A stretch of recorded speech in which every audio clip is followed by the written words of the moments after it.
Homeopathy వైద్యం పట్ల ప్రజల్లో ప్రాచుర్యం పెంచే విధంగా హోమియోపతి వైద్యులు కృషి చేయాలని Indian Institute of homoeopathy physicians association national joint secretary doctor Subbarao పిలుపునిచ్చారు. కాకినాడ హోటల్ జయ రెసిడెన్సీలో Indian Institute of homoeopathy physicians association Turpu Godavari జిల్లా చాప్టర్ సర్వసభ్య సమావేశం అసోసియేషన్ అధ్యక్షులు డాక్టర్ సలాది సూర్యకిరణ్ అధ్యక్షతన జరిగింది. కార్యక్రమానికి association national joint secretary Subbarao ముఖ్య అతిథిగాను, సీనియర్ హోమియో వైద్యులు బుధాసాగర్ విశిష్ట అతిథిగాను, సీనియర్ హోమియో వైద్యులు డాక్టర్ రాంబాబు గౌరవ అతిథిగా పాల్గొన్నారు.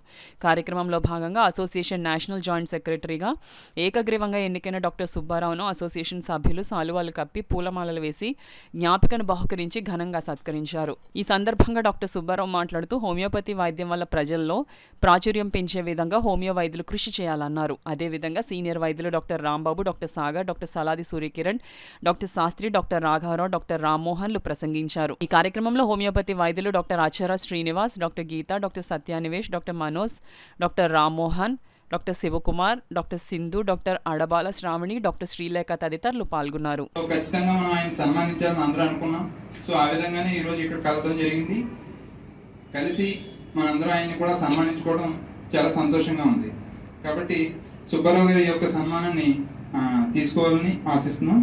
సో అదే విధంగా మనకి ఎప్పుడు కూడా మన ఆర్గనైజేషన్ లో మనందరం కలవటం వల్ల, ఒకరి నుంచి ఒకరు కలుసుకోవడం వల్ల మనకు ఖచ్చితంగా ఒక మన హోమియోపతి మీద ఒక అభిరుచితో పాటు దాంట్లో ఉన్న సాధక బాధకాలు కూడా డిస్కస్ చేసుకోవడం అనేది ఉపయోగపడుతుంది.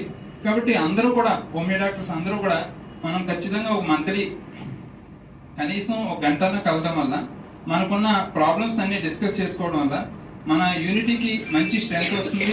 అదేవిధంగా బయట పబ్లిక్ లో జరుగుతున్న ఏదైనా ఇష్యూ ఉన్నప్పుడు కూడా మనం మాట్లాడడానికి కూడా ఉపయోగపడుతుంది. కాబట్టి ఈ విధంగా మన యూనిటీని ఇంకా బలవంతం చేసుకోవాలని ఆశిస్తున్నాం. మాకు ఇచ్చేటువంటి ట్రైనింగ్ కానీ, కాలేజ్ లెక్చరర్స్ తీసుకునేటువంటి శ్రద్ధ కానీ, వాళ్ళు మా మీద చూపించినటువంటి బాధ్యత కానీ, మా కాలేజీ వాళ్ళు ఎంత శ్రద్ధ చూపించారో మాకు క్లినిక్స్ అన్నీ కూడా ఎక్కువగా అమెరికన్ హాస్పిటల్, సిబిఎం హాస్పిటల్లో జరిగింది.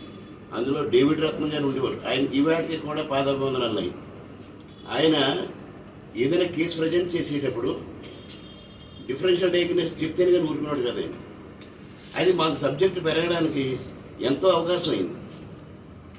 అలాగా ఆ కాలేజీలో, ఆ హాస్పిటల్లో మేము తీసుకునేటువంటి ఆ క్లినిక్స్లో మేము పొందినటువంటి అనుభూతి కానీ, ప్రాక్టీస్ ఎక్స్పీరియన్స్ కానీ, మన హోమియోపతి కాలేజీలో బెడ్ సైడ్స్ దగ్గర కేసెస్ తీసుకుని కేసెస్ ప్రజెంట్ చేయడం దగ్గర నుంచి కానీ అన్నీ కూడా మాకు చాలా మంచి ట్రైనింగ్ దొరికిందని గర్వంగా ఇవాటికి చెప్పగలను. ఎందుకంటే నేను ప్రాక్టీస్ పెట్టిన కొద్ది రోజులకే మా అంకుల్ ఒక ఆయనకి, నేను ఉప్పాడు వెళ్ళి, మా ఊళ్ళో మాది సుగ్రామం ఉప్పాడు, శుక్రవారం నాడు వెళ్ళి శనివారం కూడా అక్కడ చూసి సాయంకాలం శనివారం రాత్రికి వచ్చేసేవాడిని. ఫ్రెండ్ అంటే ఏంటి, మనకు కావాల్సిన సలహాలు ఏదన్నా ఇచ్చేవాళ్ళనమాట. ఏది కావాలన్నా, ఫర్ ఎగ్జాంపుల్ నేను ఆ రోజు సర్జరీ మనందరికీ వైవాకి వెళ్ళేసరికి భయం వేసేస్తుంటుంది అనమాట. సర్జరీలో ఏం మాట్లాడతాము, ఏం అడుగుతారు, ఏంటో అని చెప్పేసి సార్ అలా వచ్చారన్నమాట. అక్కడ కూర్చొని పక్కన లోపల నుండి వస్తారు కదా, వచ్చిన మనం క్వశ్చన్స్ అడిగేస్తాను. మిమ్మల్ని అడిగారు ఇలా వచ్చేసి, రే ఎందుకు రాను వాళ్ళు నిన్ను అడిగేది నేను అడుగుతాను కదా అని చెప్పేసి అన్నారు అనమాట. సార్ అన్నారు కదా, ఇంకేంట్లో నాకేం భయం లేదు, లోపలికి వెళ్ళిపోయాను. సారు చిన్న యాంగ్జైటీ ఫీల్ అవుతున్నాయి అనమాట. ఫీల్ అవుతుంటే ఫస్ట్ కూర్చో రిలాక్స్ అవ్వు అని ఇంకోని పిలిచి ఇంకొన్ని క్వశ్చన్ అడిగారు. అప్పటికల్లా నేను రిలాక్స్ అయిపోయాను. బిహెచ్ఎంఎస్ అంటే ఏంటి అన్నాడు. మనం తెలిసింది ఏంటి, మనం తగిన డిగ్రీ పేరు చెప్పాం. అది కాదురా, మీటర్ మీదకి ఉన్నాడు, డ్రగ్స్ గురించి చెప్పురా అన్నారు. ఫస్ట్ టైం ఈ క్వశ్చన్ అంటాం అనమాట. సరదాగా తెల్లడోనా పర్సల్స్ నెక్స్ట్ ఇవన్ సైలిషియా.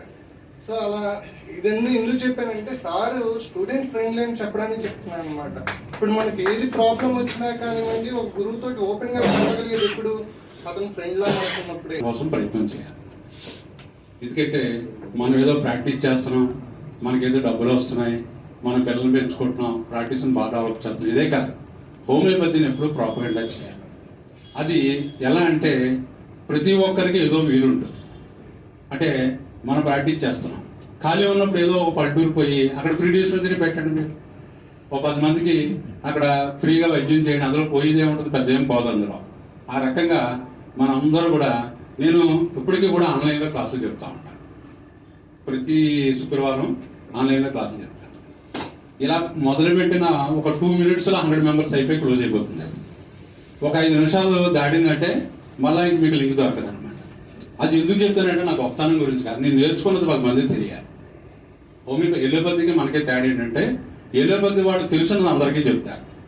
హ్యానిమన్ కూడా ఫస్ట్ ఎలోపతి వాడు కనుక మనందరికీ చెప్పాడు.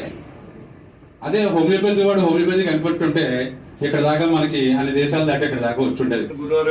ఓకే సార్, ఆయన కార్యక్రమం ఎక్కడున్నా సరే దయచేసి నా సిన్సియర్ రిక్వెస్ట్ ఏంటంటే తల్లిదండ్రులను మనం ఖచ్చితంగా జన్మనిచ్చినందుకు దైవాన్ని గౌరవిస్తాం. తర్వాత మనం ఖచ్చితంగా మనం నమస్కరించుకోవాల్సింది మన ఈరోజు హ్యాన్మాన్ గారు. ఆ గౌరవ భావంతో మీరు ముందెళ్ళి ఆయన కార్యక్రమం ఎక్కడ జరిగినా మీరు తప్పకుండా హాజరవ్వాలని, అది కూడా ఉదయం సాయంత్రం వచ్చేసి మళ్ళీ సాయంత్రం ఈవినింగ్ పెట్టారు మళ్ళీ 5 to 8 అట. అందులో కాకుండా డ్యాన్స్లో పాటలు ఇట్లా సరిపోతుంది.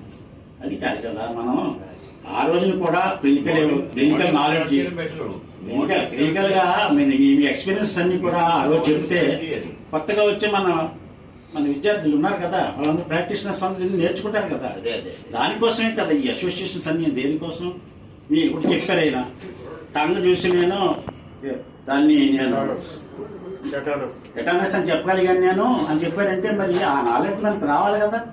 ఆ విధంగా సెటిల్ అవ్వాలంటే మీరు కూడా ఎన్నో బ్రహ్మాండం కేసులు చేసి ఉంటారు. మీరందరూ కూడా ఇందులో మంచి ప్రవీణులే కదా. మీ ఎక్స్పీరియన్స్ చెప్పారనుకోండి, కొత్తగా పెట్టిన పాప ప్రాక్టీషనర్ వీళ్ళందరూ నేర్చుకుంటారు. అయితే ఇప్పుడు మీరు ఏం చెప్పారు, మనం చెప్పాలి.